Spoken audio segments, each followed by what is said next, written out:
Welcome back to New World Next Week. I'm James Corbett of CorbettReport.com. And I'm James Evan Pilato of MediaMonarchy.com. White-collar robots are taking yuppie jobs, too. We've got that story, plus rules for moon travel. But first, we go to Florida. Media Monarchy and Corbett Report have reported on Orlando all week, and we'll include links to those reports.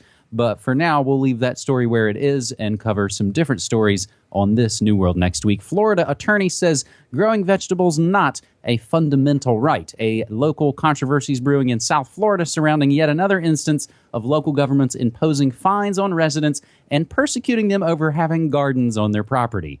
After living in Miami Shores for 17 years and growing veggies in their front yard for the same amount of time, Tom Carroll and Hermine Ricketts were forced to dig up their garden in front of their home in 2014. That was a few months after the Miami Shores Village Council passed a new zoning plan, meaning that low-level bureaucrats wasted no time in fanning out among the residential areas to uproot the violators. The couple is now suing on grounds that the ban on front yard gardens violates the Florida Constitution by imposing improper limits on private property rights, as well as violating the Equal Protection Clause. The couple's being represented by lawyers with Institute for Justice, a libertarian nonprofit. I've got an archive on MediaMonarchy.com going back 7-8 years using the tag of urban food. And it's a discussion where every other article is either community going after people having gardens or another community overturned the law to say that they can grow gardens. And there again are articles going back years and years and years noting that the urban food revolution has exploded. And fortunately, like a lot of things that are helping us and not helping the powers that shouldn't be, it's kind of another case of once the toothpaste is out of the tube, there's no way to stop it. And as more the phony baloney economy collapses, more people are just going to do it. And this, in a lot of ways, is that sort of nullification. Yes. Nullification for the people. And this is something I've been thinking about recently. The difference between the mindset of people 50 years ago, 100 years ago, where you read about strikes and direct action and people being non-compliant with laws that are clearly atrociously ridiculous. And today, where the closest we can get to that is some kind of Occupy movement that's going to camp in a park and wait there until something? I don't know. Like, what are they doing? No, this is the type of direct action that people should be involved in. If your local city council or whatever is trying to pass some ridiculous, bogus law that you can't grow vegetables in your front yard, or you can't collect rainwater on your own property, or you can't go and feed the homeless, or other ridiculous laws like this, every single person in that area should be breaking those laws. They do not apply. They do not have force if you do not allow them to enforce those laws. And these are the types of things that no one can disagree with. No one can get angry about, oh my God, he's growing tomatoes in his front yard. It's so ridiculous. And every time people just lay down and submit to stupid laws like this, they are enslaving themselves. And every time they stand up and resist something even as simple as this, they are flexing that muscle and getting a little bit stronger each time and getting it into their heads that they do not have to comply with laws that are evidently ridiculous. So if anyone in that area is listening to this, please start growing vegetables. We usually mention it towards the end of these episodes, the Good News Next Week spinoff that I started doing earlier this year. The latest episode of Good News Next Week is Gardening More Powerful Than Presidents. It's that story on Activist Post about it gets at the kind of idea, the fundamental truth of growing a garden is going to give you more satisfaction this fall than holding your nose and voting for, again, some phony baloney powers that shouldn't be. Shall we move to story number 2? Let's do it. And here come the robots. Meet Betty, the robot, the perfect office manager. A transportation company in the town of Milton Keynes in the UK has recruited a new trainee office manager in the form of a robot called Betty. Bug-eyed looking Betty will carry out tasks including patrolling the offices, collating data on clutter and noise, and checking fire doors are closed and desks are clear. She'll be tasked with greeting guests at reception when visitors come to see the Catapult's famous driverless pod cars. Betty is a highly sophisticated robot running artificial intelligence-driven software developed by an international research team led by, there's so many buzzwords in that paragraph, led by the University of Birmingham. Betty is part of the £7.2 million EU-funded Strands project. That's STRANDS, where robots are learning how to act intelligently and independently in real-world environments while understanding 3D space and how this changes over time from milliseconds to months. There's been lots of talk about how robots are going to take the low-end, greasy jobs at Fast Food Nation.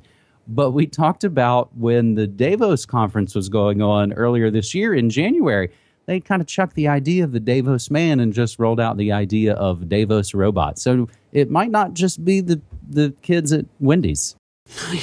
Yeah, no, it might not. So say it with me, James, and I, for one, welcome our new robot overlords.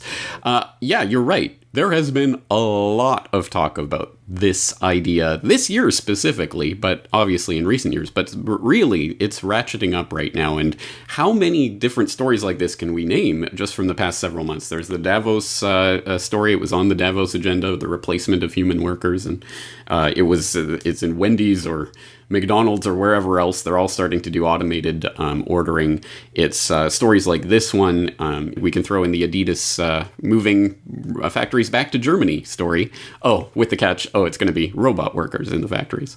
So whether this is a coordinated news agenda to promote this as the next big idea or just a reflection of the coming reality in the economy, it is coming. Robotization, automation of almost every aspect of the productive manual industrial economy is coming.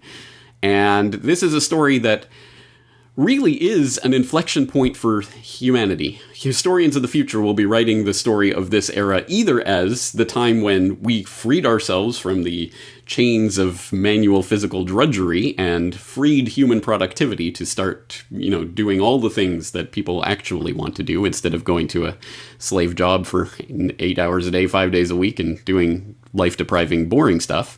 Or it will be the story of, and then the depopulation started. So I don't know if there is a happy ending for this, given the power structure that exists today, given the top-down oligarchical control that already exists over this system. They clearly don't need the mass of humanity anymore, and as Brzezinski loved to go around saying just a few years ago, it's easier now to kill 1 million people than to control 1 million people.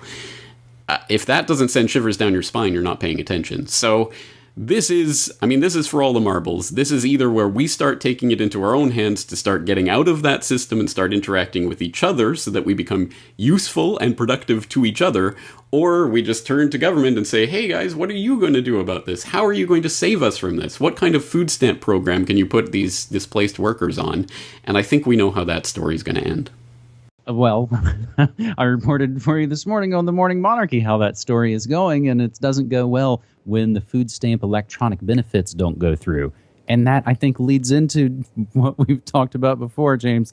It's the Soylent Green scenario. It really, truly is, if this is that point where it goes off in one direction or the other. And we see the little goofy stories that we can kind of laugh at. We'll include in the show notes. And again, everything we mention will always be included in the show notes. Robot escapes testing grounds, disturbs traffic in Russia.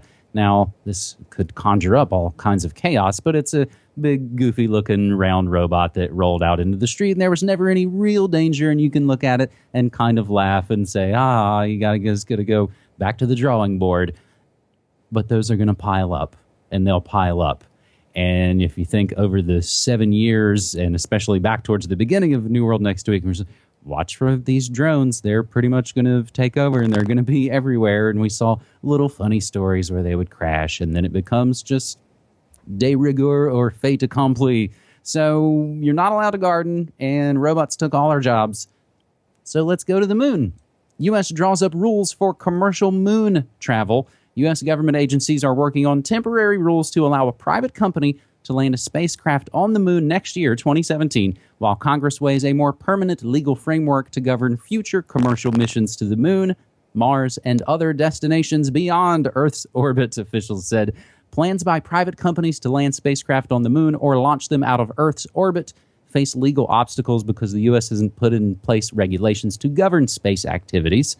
The vaunted 1967 Outer Space Treaty obliges the U.S. and other signatories to authorize and supervise space activities by its non-government entities. But no U.S. agency has authority to regulate commercial space activities outside of rocket launches, spacecraft re-entries into the atmosphere, and operations of telecommunications and remote sensing satellites in Earth orbit, the communication stuff. The issue's coming to a head in part because of a request by Florida-based Moon Express for permission from the U.S. government to land a spacecraft on the moon in 2017. So far, only government agencies have flown satellites beyond Earth's orbit. Other countries are moving faster to establish rules for space launches than the U.S. in compliance with international treaties. Luxembourg last week announced it's partnering with 2 U.S. companies interested in mining asteroids and set aside $226 million to woo space firms to relocate. The United Arab Emirates also intends to serve as a commercial space haven. So the article does actually note that this would probably be another probability where Americans lose jobs to other countries.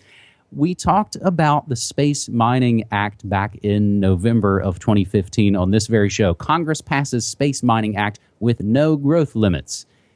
And again, we see these stories are going to grow and grow and grow. We're going to land something on the moon for space tourism in 1 year, James.